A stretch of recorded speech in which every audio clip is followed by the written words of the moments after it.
Sit rep as follows.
Last night I dreamt about how things were. Of every enemy of the state! And then I woke up here.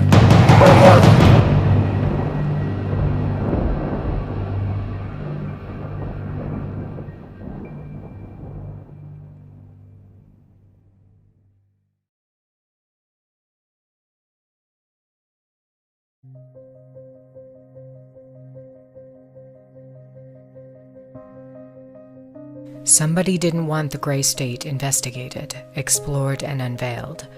That's why David Crowley is dead.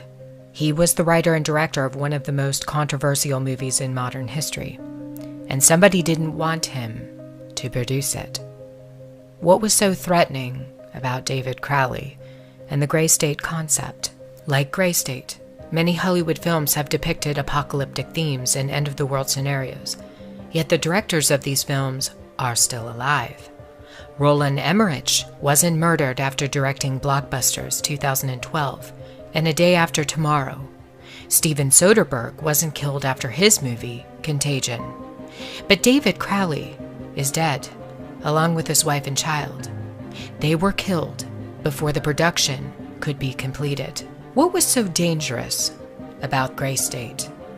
David Crowley claimed that his movie was based on real events, not Hollywood propaganda like you see in movies such as 2012. California is going down! God, you sound like a crazy person. The governor just said we're fine now. The guy's an actor, he's reading a script! So the Gray State is essentially an artistic representation of real aspects put into a fictional format. Once you open your eyes and start looking at all these trends like RFID, like martial law, like FEMA, like executive orders, you have to act within your own capacity to sort of, talk about this. A lot of people filter that into the political realm. A lot of people do other things like grassroots style. I mean, I'm a filmmaker, Danny's an actor. So we put our heads together and we started making a project that would act within our own faculty to portray that in a creative manner. So there's a story here, I have to start telling a story. So I was looking for the next film project to work on anyway. I'm like, well, this would be perfect.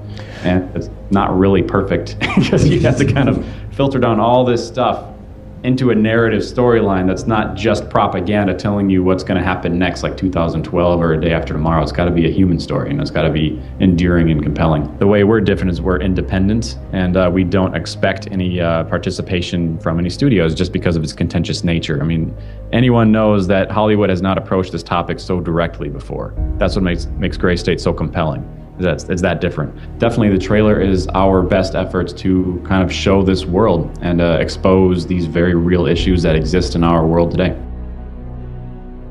David claims that Hollywood has never dealt with topics like RFID, internment camps in America, and detention. Instead, they have produced propaganda in place of real issues.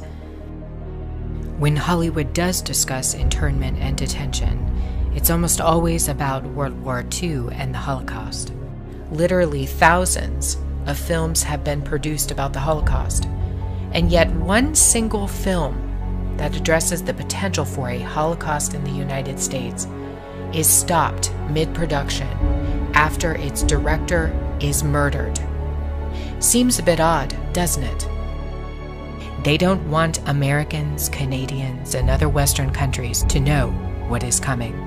And that is a plan to intentionally collapse Western society. If you don't believe me, read the plan that's been in the books for over a century, planned out by the Illuminati and penned by Albert Pike back in the 1800s in his 3 World War predictions. Gray State was simply too threatening. It revealed too much, not just the obvious points of what could happen with the collapse of a society, things like martial law, food shortages, and a provisional government. It goes beyond this. David knew a secret, and he left it inside of the trailer for Gray State, in plain sight. David Crowley used the Illuminati's favorite game against the notorious Cabal. It's a game they've played with the human race for years.